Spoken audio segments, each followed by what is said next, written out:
ചെറിയ പെരുന്നാൾ ദിനത്തിൽ വിശ്വാസികൾ പള്ളികളിലും ഈദ്ഗാഹുകളിലും പ്രത്യേക നമസ്കാരം നടത്തി. ചോമേരി ഗാർഡൻ സലഫി മസ്ജിദിന്റെ നേതൃത്വത്തിൽ കോടതിപ്പടി തറയിൽ ഓഡിറ്റോറിയത്തിൽ നടന്ന ഈദ്ഗാഹിൽ വിസ്ഡം ഇസ്ലാമിക് ഓർഗനൈസേഷൻ പാലക്കാട് ജില്ലാ സെക്രട്ടറി റഷീദ് കൊടക്കാട് പെരുന്നാൾ നമസ്കാരത്തിന് നേതൃത്വം നൽകി.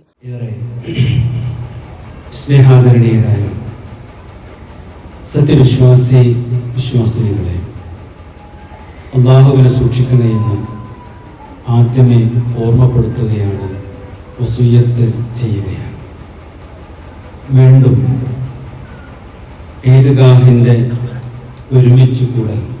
ഒരുമിച്ച് ചേരാനുള്ള തൗഫീഖ് അല്ലാഹു സുബ്ഹാനഹു വ തആല നമുക്ക് നൽകിയിരിക്കുന്നു.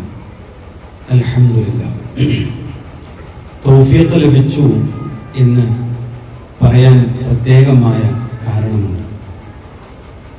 കൂട്ടിയിടിച്ച് പൊട്ടിച്ചിതറുന്ന മിസൈലുകളുടെ ഭീഷണിക്ക് താഴെയാണ് ഗൾഫ് രാഷ്ട്രങ്ങളിലെ മുസ്ലിം സഹോദരങ്ങൾ ഈദ് നമസ്കരിക്കുന്നത്. അറബ് രാഷ്ട്രങ്ങളിൽ പലതും ഇന്ന് ഈദ് ഗാഹുകൾ ഇല്ല. സഹോദരങ്ങളെ, ഈ ഒരു ഘട്ടത്തിൽ നമുക്ക് നിർവഹിക്കുവാനുള്ളത് ആത്മാർത്ഥമായ പ്രാർത്ഥനയാണ്. വിശുദ്ധ ഖുർആൻ ആ പ്രാർത്ഥന പഠിപ്പിക്കുന്നുണ്ട്.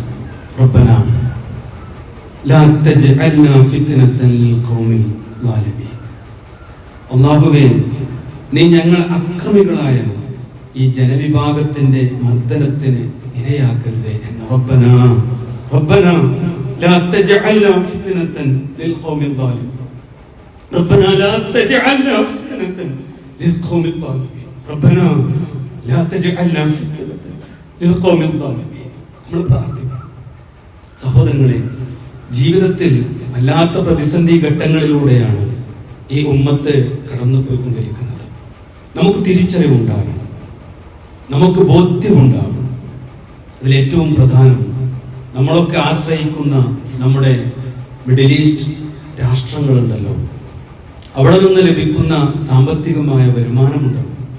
അതൊക്കെ നമ്മുടെ ജീവിതത്തിൽ ഉള്ളതുകൊണ്ട് ജീവിക്കാനുള്ള കാഴ്ചപ്പാടിലേക്ക് നമ്മൾ മാറണം. അവിടെയുള്ള നമ്മുടെ സഹോദരങ്ങൾക്ക് സമാധാനപൂർണമായ ജീവിതവും ലഭിച്ചെങ്കിലേ എല്ലാവർക്കും സ്വസ്ഥതയുണ്ടാകും. ഫെബ്രുവരി 28 ആരംഭിച്ച വ്രതാനുഷ്ഠാനങ്ങൾക്ക് ഇതോടെ പരിസമാപ്തിയായി.